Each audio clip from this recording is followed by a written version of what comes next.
नाजरीन सलाम अलैकुम। एक मुलाकात डॉक्टर के साथ के इस एपिसोड में आप सबका इस्तकबाल है।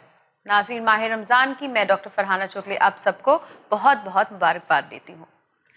जैसे हमने आपसे वादा किया था, माह रमज़ान के साथ हम लेकर आए हैं आपकी मुलाकात एक ऐसे डॉक्टर से जो आपको बताएंगे रोज़े के क्या फ़ायदे हैं, किस हालत में आप रोज़े नहीं रख सकते हैं, और अगर आप रोज़ा रखना चाहते हैं मगर नहीं रख पाते हैं तो कैसे आप वो रोज़ा रख सकते हैं। नाजरीन, कई ऐसी कंडीशंस है जैसे डायबिटीज़, प्रेगनेंसी, जिसमें डॉक्टर्स कहते हैं कि आपको रोज़ा नहीं रखना चाहिए, मगर इसके पीछे क्या रीज़न है, इस बारे में और जानने के लिए आज हमारे साथ है डॉक्टर आसिफ भुजानी। डॉक्टर आसिफ भुजानी एक MD मेडिसिन डॉक्टर है जो डायबिटिक मेडिसिन में स्पेशलाइज करते हैं। डॉक्टर भुजानी पिछले 14 ईयर्स से मुंबई की अंधेरी जोगेश्वरी एरिया में प्रैक्टिस कर रहे हैं और ये मुंबई के लीलावती हॉस्पिटल जैसे फेमस हॉस्पिटल्स के साथ एसोसिएटेड है। So please welcome on the show doctor Asif Bhujani. अस्सलाम वालेकुम sir, welcome to the show. वालेकुम अस्सलाम। सर, पहले तो हम आपसे जानना चाहेंगे डायबिटीज़ ये जो बीमारी है वो क्या है और वो कैसे होती है।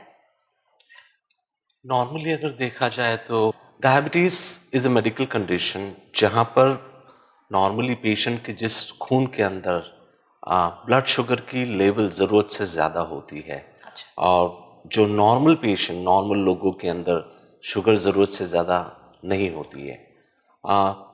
इस पर्टिकुलर कंडीशन को हम लोग डायबिटीज़ कहते हैं। अब ये जानना बहुत ज़रूरी है कि डायबिटीज़ एक्चुअली किस तरह की डायबिटीज़ होती है। अगर देखा जाएगा तो दो तरह की डायबिटीज़ होती है। एक है diabetes type 1 and diabetes type 2। उसके पहले ये समझ लेते हैं कि शुगर की सिस्टम, ये खून के अंदर शुगर ज़रूरत से ज़्यादा क्यों होती है। नॉर्मली जिस्म के अंदर there is a gland called as a pancreas, जहाँ से एक हार्मोन्स केमिकल सिक्रीट होता है जिसका नाम है इंसुलिन। रोज़मर्रा की ज़िंदगी में हम लोग डेली एक्टिविटीज़ करते हैं, सोचते हैं, चलते हैं, वर्क करते हैं, पढ़ाई करते हैं, इबादत करते हैं। ये सब फिज़िकल चीज़ करने के लिए यू रिक्वायर एनर्जी। ये सब चीज़ करने के लिए एनर्जी की ज़रूरत होती है। तो ये एनर्जी यूटिलाइजेशन जो होता है वो it comes out of diet, जिसके अंदर हम प्रोटीन्स, कार्बोहाइड्रेट्स और फैट्स का इस्तेमाल करते हैं। इंसुलिन शुगर, कार्बोहाइड्रेट को डाइजेस्ट करता है और सेल को यूटिलाइज करने में हेल्प करता है, जिसकी वजह से it works as a fuel, जिसकी वजह से हम रूटीन डेली एक्टिविटीज कर पाते हैं। जहां पर इंसुलिन मेटाबॉलिज्म में प्रॉब्लम होता है वहां पर डायबिटीज की शुरुआत होती है। दो तीन चीजें ऐसी होती हैं। एक तो पैनक्रियाज के अंदर इंसुलिन एडिक्वेट सिक्रीट नहीं हो रहा है, जिसकी वजह से मेटाबॉलिज्म डिस्टर्बेंस हो गया और जितनी ज़रूरत है उतनी एनर्जी पैदा नहीं हो रही है। या तो पैनक्रियास के अंदर इंसुलिन एडिक्वेटली सिक्रीट हो रहा है लेकिन यूटिलाइज नहीं कर पा, एक्ट नहीं कर पा रहा है। जैसे कि काफ़ी सारे डायबिटिक पेशेंट में आप ओबेज लोगों को देखोगे, obesity which causes insulin resistance, जहाँ पे इंसुलिन को काम करने के लिए डिफिकल्टीज होती है। या ऐसी एक सिचुएशन होती है जहां पर इंसुलिन प्रोडक्शन ही नहीं होता। तो ये सब चीज़ों की वजह से you will find sugar levels are elevated in the blood, और इसको हम लोग लेबल करते हैं डायबिटीज मेलाइटस। अब डायबिटीज दो तरह की होती है, एक diabetes type 1 and one diabetes is type 2। अब डायबिटीज टाइप 1 जो होती है जहां पर पैनक्रियास का फंक्शनिंग जीरो होता है, यानी पैनक्रियास इंसुलिन को पैदा ही नहीं कर रहा है। इसके लिए ये जो पेशेंट होते हैं नॉर्मली बच्चे होते हैं और early stages of life, children, पैदाइशी से पैनक्रियास के अंदर डिफेक्ट होता है जो कि इंसुलिन पैदा नहीं कर पाते हैं। तो ये नॉर्मली बच्चों में देखा जाता है। These are the patient called as a type 1 diabetes. अब ये जो बच्चे होते हैं बचपन से ही इंसुलिन डिपेंडेंट होते हैं, मतलब उन्हें बचपन से इंजेक्शंस लेने पड़ते हैं। बचपन से ही डायबिटीज को कंट्रोल करने के लिए, ये ज्यादा शुगर जो खून में दौड़ती है इसको कंट्रोल करने के लिए they require additional insulin, they require insulin. तो बचपन से ही इंसुलिन डिपेंडेंट होते हैं। और other type of diabetes is diabetes type 2। Diabetes type 2 normally late age के अंदर शुरू होती है, it is a more of a familiar, यानी ये खानदानी बीमारी होती है जो खानदान में दौड़ती है। ऐसे कहा जाता है कि अगर आपके फैमिली के अंदर अगर आपके either single parent has got diabetes, मतलब मम्मी या डैडी, जरूरी नहीं दोनों को हो, अगर मम्मी या डैडी अगर किसी को डायबिटीज है तो 9% चांसेस आर देयर कि आपको भी डायबिटीज हो सकता है। 9% चांस रहता है। अगर दोनों डायबिटिक हैं तो 18% chances you will be a diabetic. इसके बाद में एज एक फैक्टर होता है जिस दैट इंक्रीजेस द रिस्क। अच्छा। मोटापा, सेडेंटरी लाइफस्टाइल, ये सब फिजिकल एक्टिविटी ना होना, ये सब चीजें आपके रिस्क परसेंटेज को इंक्रीज करती हैं। अब जहां हम लोग टाइप 2 डायबिटीज की बात करते हैं वहां पर दो इश्यूज होते हैं। This is diabetes, insulin production होता है but it is not adequate. उसकी वजह से आपकी शुगर एलिवेट हो जाती है, जरूरत से ज्यादा हो जाती है। But this diabetes type 2 can be treated with medications. मतलब सिर्फ इंसुलिन लेना जरूरी नहीं है इनके? जी बिल्कुल नहीं। शुरुआती दौर में अगर किसी को पता चला है कि उनको डायबिटीज है लेट एज के अंदर, तो ये जानना ज़रूरी है कि अगर डायबिटीज़ की शुरुआत हुई है तो नॉर्मली कितना अरसा हुआ है और इनिशियल स्टेज में डायबिटीज़ की लेवल क्या है। अच्छा। कुछ पेशेंट का ग्रुप ऐसा होता है जहां पर आप लाइफस्टाइल मॉडिफिकेशन कर सकते हैं। अच्छा। बगैर दवा के डायबिटीज़ को कंट्रोल कर सकते हैं। मतलब सिर्फ डाइट कंट्रोल करके आप उनकी ब्लड शुगर को दवाई के बिना कंट्रोल कर सकते हैं? बिल्कुल सही। तो शुरुआती दौर में डाइट, एक्सरसाइज के दो बुनियाद के ऊपर डायबिटीज को कंट्रोल करते हैं। अगर 2 महीने या 3 महीने की ट्रायल देने के बाद में अगर शुगर कंट्रोल नहीं होती है तो then you start with the medication. लेकिन अगर कोई इंसान इनिशियल स्टेज टाइप 2 डायबिटीज में अगर कोई डॉक्टर को विजिट कर रहा है और डॉक्टर ये पाता है कि his sugar levels are 300, then probably lifestyle modification के इम्कानात कम है। अब ये जानना जरूरी है कि नॉर्मल नंबर क्या होता है, नॉर्मल नंबर क्या होना चाहिए। नॉर्मली डायबिटीज पेशेंट जो है फास्टिंग शुगर और post breakfast 2 hour post breakfast, ये एक रेफरेंस रेंज को अगर हम देखते हैं तो नॉर्मली 90 to 110 बिफोर ब्रेकफास्ट। अगर आप इसके दरमियान में हैं तो यू आर नॉर्मल। 90 to 110 अगर ब्रेकफास्ट से पहले आपका ब्लड शुगर है तो आप नॉर्मल कहे जाएंगे। पोस्ट ब्रेकफास्ट अगर आप 140 के अंदर हैं तो आप नॉर्मल चल रहे हैं। अच्छा। और जहां पर और एक पैरामीटर को हम लोग इवेल्युएट करते हैं जिसको हम कहते हैं glycosylated haemoglobin, that is HbA1c। Normally HbA1c जो होता है लेटेस्ट अमेरिकन डायबिटिक एसोसिएशन की जो गाइडलाइन है 6.5 इज अ नॉर्मल रेंज। अगर आप 6.5 नॉर्मल रेंज के अंदर चल रहे हैं तो यू आर नॉन डायबिटिक। हो सकता है कि आपकी ब्लड शुगर फास्टिंग, आपकी post breakfast sugar certain conditions के अंदर on that particular day normal हो, लेकिन हो सकता है कि आपका HbA1c is more than 6 point से ज्यादा है। दैट विल ऑल्सो इंडिकेट कि आप डायबिटिक हैं। ओके। तो नाज़रीन, आपने सुना डॉक्टर साहब ने जैसे बताया, डायबिटीज़ वो कंडीशन है जहां आपकी बॉडी जो एनर्जी यूज़ करती है जो है ग्लूकोज, जब आपके बॉडी में ये ग्लूकोज का लेवल ब्लड में बढ़ जाता है तो उसे डायबिटीज़ कहते हैं। जैसे डॉक्टर ने बताया इसकी काफ़ी वजह हो सकती है। हो सकता है कि आपके बॉडी में इंसुलिन ज़्यादा नहीं बन रहा हो, या हो सकता है इंसुलिन बन रहा है मगर मोटापे की वजह से आपकी बॉडी वो इंसुलिन यूज़ नहीं कर पा रही है। जैसे सर ने बताया टाइप 1 डायबिटीज़ बचपन से होता है जहाँ आपकी बॉडी इंसुलिन बना ही नहीं पाती है, इसीलिए बचपन से आप देखेंगे बच्चों को इंसुलिन के इंजेक्शंस देने पड़ते हैं। और टाइप 2 डायबिटीज़ जहाँ आपकी इंसुलिन कम हो या आपको फ़ायदा नहीं दे रही है, वहाँ कभी कभी आप सिर्फ लाइफस्टाइल मॉडिफिकेशन के साथ भी आप अपनी ज़िंदगी जी सकते हैं, नहीं तो अगर आपको दवाई लेनी पड़ सकती है और आगे जाके शायद इंसुलिन भी लेना पड़ सकता है। तो सर ये तो हो गई डायबिटीज़ और डायबिटीज़ की किस्म। तो आपने जैसे ट्रीटमेंट में बताया आप मेडिसिन से स्टार्ट करते हैं, तो ये मेडिसिन शुगर कम करने की कोशिश करती है या इंसुलिन बढ़ाने की कोशिश करती है, क्या एग्जैक्टली क्या होते हैं ये? नॉर्मली जैसे हम लोग ने गुफ्तगू की जहाँ तक टाइप 1 डायबिटीज़ का सवाल है वहाँ पर एक ही ऑप्शन होता है, दैट इज इंसुलिन। अब ये सवाल इंडिविजुअल डायबिटोलॉजिस्ट और फिजिशियन पे तय होता है कि बच्चे की लाइफस्टाइल को और उसके सिचुएशन को मद्देनज़र रखते हुए किस तरह का कौन सा इंसुलिन इस्तेमाल करना है। अच्छा, क्योंकि देयर आर डिफरेंट इंसुलिन, जैसे इंसुलिन कि के भी टाइप्स होते हैं। डिफरेंट टाइप्स होते हैं। एक होता है कि short acting insulin, one is intermediate acting insulin, एक होता है लॉन्ग एक्टिंग इंसुलिन। तो different types of insulin are available in the market. अब वो फिजिशियन तय करेगा कि बच्चे के हालात, जनरल कंडीशन, उनकी शुगर लेवल को मद्देनज़र रखते हुए, लाइफस्टाइल, ये सब चीज़ों को मद्देनज़र रखते हुए वो तय करेगा कि इसके लिए बेहतर क्या होगा। क्योंकि there are certain obstacles also in type 1 diabetes. जैसे कि बच्चा स्कूल जाता है, अब जब वो स्कूल जाएगा ब्रेकफास्ट करके जाएगा, अब स्कूल के अंदर रिसेस होगी, तो कितने घंटे के बाद रिसेस होगी, तो वो क्या खाएगा और उसके बाद में सेकंड सेशन कैसा होगा।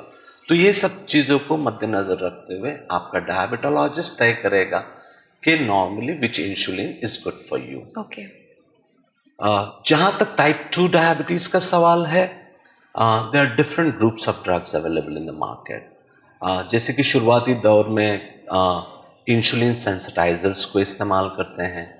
There are condition, there are situation जहाँ पर पेशेंट की शुगर 300 से ज़्यादा ऊपर चली जाती है, तो शुरुआती दौर में डॉक्टर चाहेगा कि इंसुलिन इस्तेमाल करके पहले शुगर को कंट्रोल किया जाए और फिर दवाइयों पे डाला। तो बहुत सारी दवाइयाँ अवेलेबल हैं। So it depends, general condition, diabetes कब से हुआ है, डायबिटीज़ की लेवल क्या है, इसके साथ कौन सी एसोसिएटेड कंडीशंस हैं, जैसे कि patient has got blood pressure है, या और दूसरी में प्री मॉर्बिड कंडीशन है, पेशेंट को हाइपरटेंशन है, उसकी लाइफस्टाइल क्या है, उसका ईटिंग ड्यूरेशन, टाइमिंग्स क्या है, ये सब चीज़ों को मद्देनज़र रखते हुए, शुरुआती दौर में शुगर लेवल को ध्यान में रखते हुए the physician will decide exactly which medicine to be started, और ये तय होने के बाद में मेडिसिन शुरू की जाएगी। तो ऐसा नहीं है कि एक ही दवाई है जो आप हर किसी को दे सकते हैं।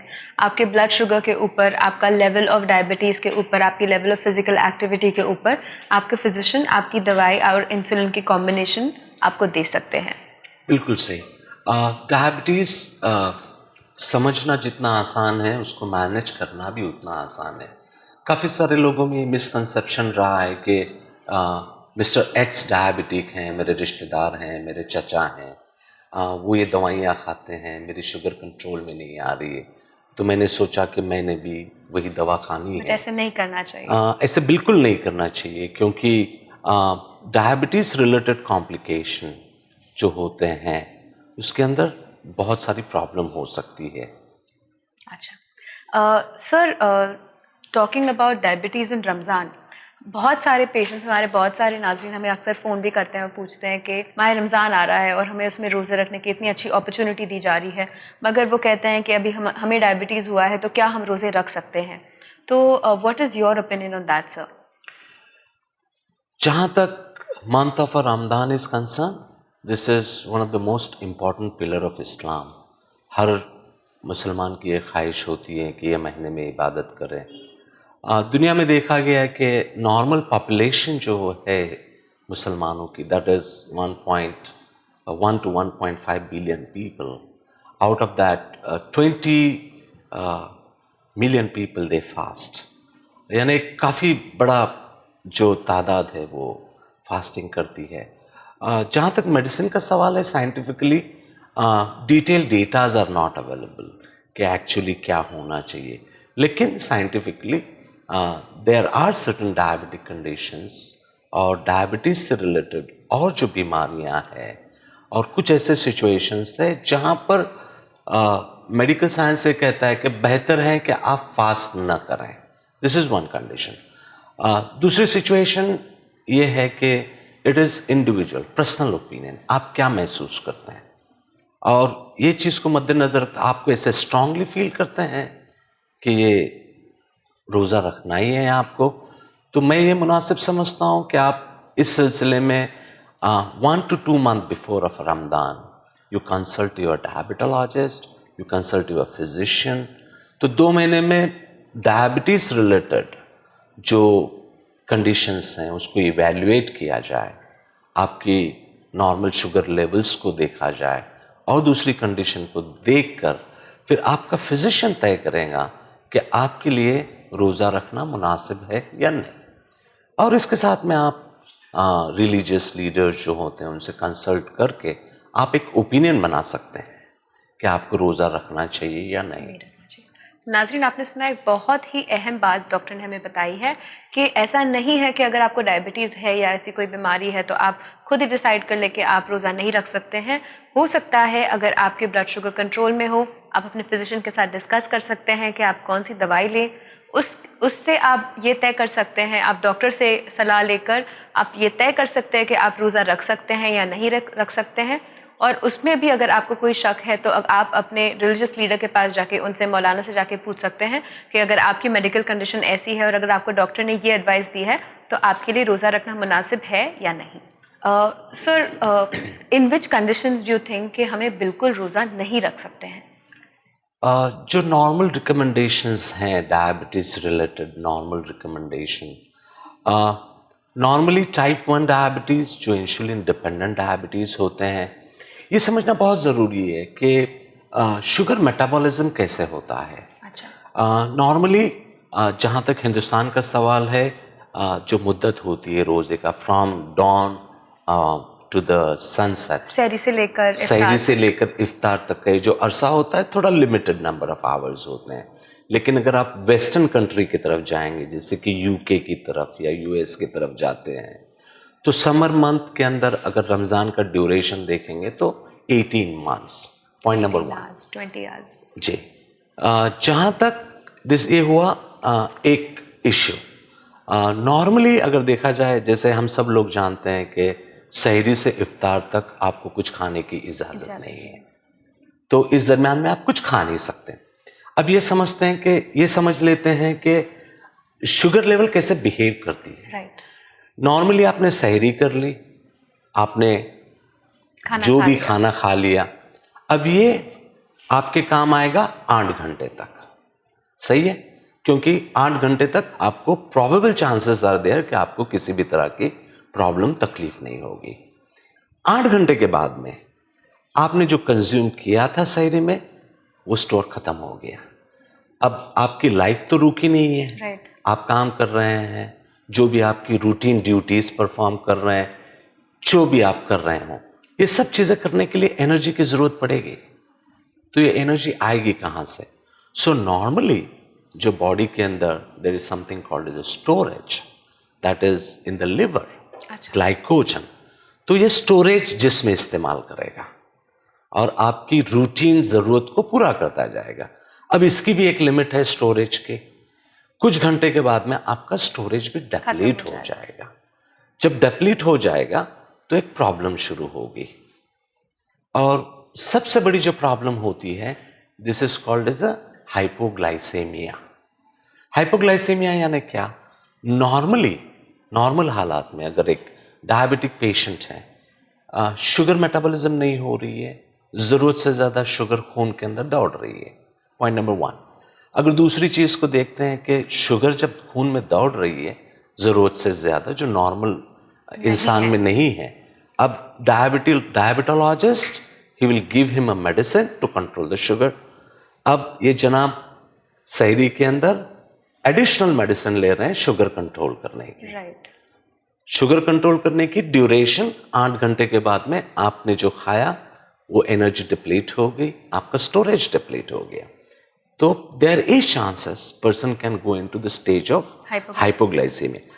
हाइपोग्लाइसेमिया किसको कहते हैं? Hypoglycaemia is nothing but low sugar. अब ये जानना बहुत जरूरी है कि लो शुगर आप किसको कहेंगे। किसी भी इंसान की शक्कर 70 मिलीग्राम पर डेसिलीटर, इससे अगर कम हो जाती है तो उसको कहते हैं लो शुगर। अब इसको दो पैरामीटर्स में देखा जाता है। एक होता है मिलीग्राम पर डेसिलीटर एंड वन इज मिलीमोल पर लीटर। मिलीमोल पर लीटर का नंबर आता है 3.3। जो वेस्टर्न कंट्रीज में रहते हैं they talk in terms of millimole. तो इसका सबसे आसान कन्वर्जन का तरीका है सो आपके ग्लूकोमीटर पे जो भी नंबर दिखेगा, अगर आप उसको 18 से मल्टीप्लाई करेंगे तो आपको मिलीग्राम पर डेसीलीटर दिखेगा। Let's understand the what is definite meaning of the hypoglycaemia. Hypoglycaemia में किसी भी इंसान की शक्कर 70 से ज़्यादा अगर कम हो जाती है, जिसको हमारी मेडिकल टर्मिनोलॉजी में हाइपोग्लाइसीमिया करते हैं।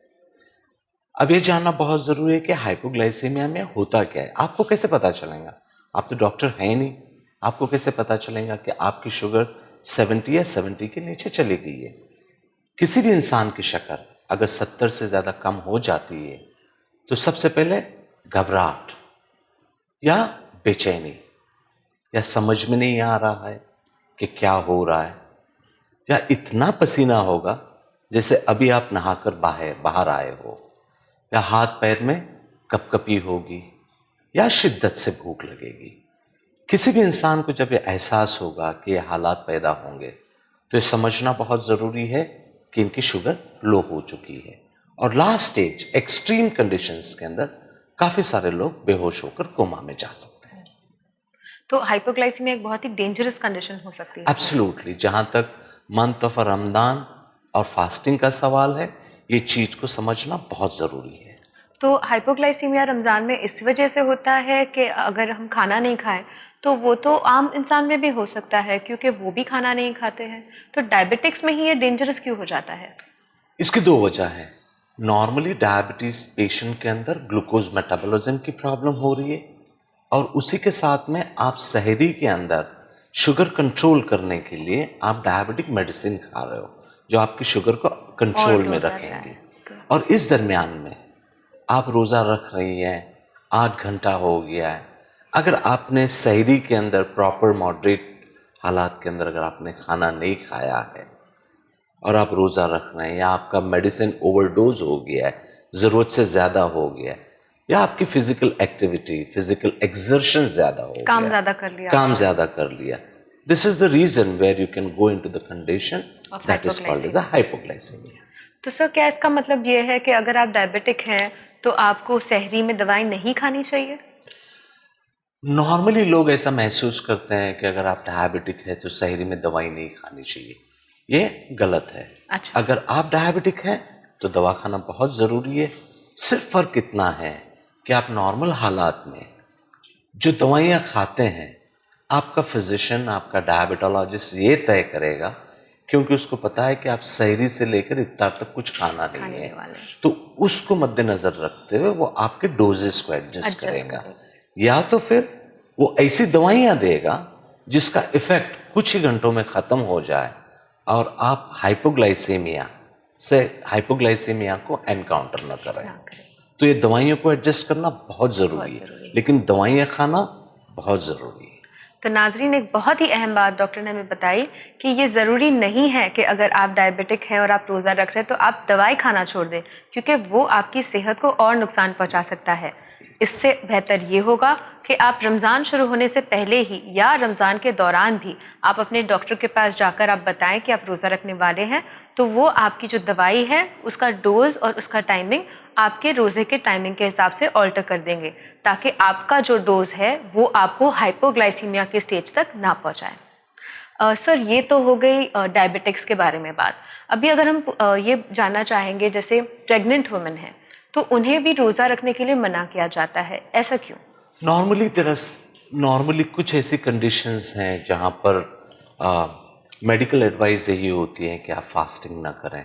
अगर आप प्रेग्नेंट हैं तो आपका जो बच्चा है उसके ग़िज़ा, उसका सर्वाइवल आपके फूड के ऊपर डिपेंड करता है। और जैसे कि हम लोग ने गुफ्तगू की कि डायबिटीज़ और रमज़ान के अंदर देयर आर चांसेस, वहाँ पर इम्कानात होते हैं कि आपकी शुगर लो हो सकती है, या आपकी शुगर ज़रूरत से ज़्यादा हो सकती है, या आप ऐसी स्टेज में जा सकते हैं जहाँ पर डायबिटिक कीटोएसिडोसिस हो सकता है, या ऐसी कंडीशन हो सकती है कि जहाँ पे आपको डिहाइड्रेशन की वजह से आपके ब्लड की थिकनेस बढ़ सकती है। This are the complication related to diabetes in month of Ramzan. अब जहाँ तक आप हैं आप सब कुछ समझ सकते हैं, लेकिन बच्चा आपके ऊपर एब्सोल्युटली डिपेंडेंट है। तो मेडिकल साइंस ये कहता है कि pregnant women breast feeding mother should be prohibited from fasting. मैं शरीयत को अच्छी तरह से एक लिमिटेड लेवल पे ही समझता हूँ। इसके लिए आप अपने शरीयत के जो जानकार हैं उनसे कंसल्ट कर सकते हैं। ओके, तो नाजरीन एक और बात डॉक्टर से हम समझ लें कि अगर आप प्रेग्नेंट है या फिर आप लैक्टेटिंग मदर है, यानी कि आप बच्चे को दूध पिला रहे हैं, तो आप रोज़ा ना रखें, वो आपके और बच्चे के लिए बेहतर होगा। क्योंकि रोज़े में ऐसी कंडीशन हो सकती है जहां आपका ब्लड ज़्यादा थिक हो सकता है, या फिर आपका शुगर ज़्यादा लो हो गया, या फिर ऐसे भी हो सकता है कि अगर बहुत ज़्यादा डिहाइड्रेशन की वजह से आपका बीपी ज़्यादा लो हो जाता है, या फिर डायबिटिक कीटो एसिडोसिस भी हो सकता है। तो आप पहले अपने डॉक्टर से कंसल्ट करें। डॉक्टर भी अगर आपको ये एडवाइस करे कि आप रोज़ा ना रखें, तो आप जाके शरीयत के कोई एक्सपर्ट को या आपके मौलाना से आप पूछकर आप रोज़ा ना रखें तो बेहतर होगा। डॉक्टर, अभी हम आपसे ये जानना चाहेंगे, आजकल हमारे माशरे में ऐसे हो गया है कि छोटे छोटे बच्चे भी रोज़ा रखना चाहते हैं, तो बच्चों के लिए कोई खास एडवाइस रोज़ा रखने के लिए? कितना छोटा एक बच्चा हो सकता है जो रोज़ा रख सकता है? नॉर्मली अगर ऐसा देखा जाए तो scientifically childrens are they are advise not to fast. अच्छा। नॉर्मली बच्चों को रोज़ा नहीं रखना चाहिए, ये साइंटिफिक पॉइंट ऑफ व्यू रहा है। और उसके अंदर ऐसे बच्चे जो मेंटली रिटार्डेड हैं या दे रिक्वायर्ड स्पेशल केयर, जो एब्सोल्युटली डिपेंडेंट हैं या जिनके साथ मेडिकल कंडीशन एसोसिएट है, ऐसे बच्चे तो एहतियातन तौर पर रोज़ा न रखें तो बेहतर है। अगर फिर भी अगर कुछ छोटे बच्चे जो प्यूबर्टी के बिलो एज में है रोज़ा रखना चाहते हैं, तो it all depends upon them. लेकिन ये बात का ख्याल होना चाहिए कि सहरी बराबर से होनी चाहिए, और माँ बाप को ये समझना चाहिए कि normally they will not go into the stage of hypoglycaemia, but still they might feel giddy, they might get hypotension, चक्कर वगैरह आ सकती है। तो ये चीज़ों को मद्देनज़र रखते हुए इट्स वेरी डिफ़िकल्ट कि बच्चा आपके आजू बाजू में है और आप पूरे ड्यूरिंग रोज़ा आप उसके ऊपर ध्यान रख रही हैं। अच्छा, तो यही एडवाइस होगा कि अगर बच्चे बहुत इंसिस्ट करें, अगर रखना चाहें, तो आप बहुत ख्याल रखें उनका, देखें कि वो उन्हें चक्कर ना आए, उनको ज़्यादा लो शुगर या लो प्रेशर ना हो। अगर उस कंडीशन में अगर वो टॉलरेट कर सकते हैं तो फिर अच्छी सहरी और अच्छे इफ्तार के साथ बच्चे रोज़े रख सकते हैं। लेकिन इसके अंदर एक सिचुएशन ऐसी रही है कि टाइप 1 डायबिटीज इज फॉरबिडन। हाँ, मेडिकल कंडीशन जो बच्चे हैं जिनको टाइप 1 डायबिटीज है, बेहतर है कि वो रोज़ा ना रखें, क्योंकि वो इंसुलिन के बिना फिर डिपेंडेंट नहीं उनका चल सकता है। तो नाजरीन, इसी के साथ हम लेते हैं एक छोटा सा ब्रेक। आप देखते रहिए एक मुलाकात डॉक्टर के साथ चैनल विन पर।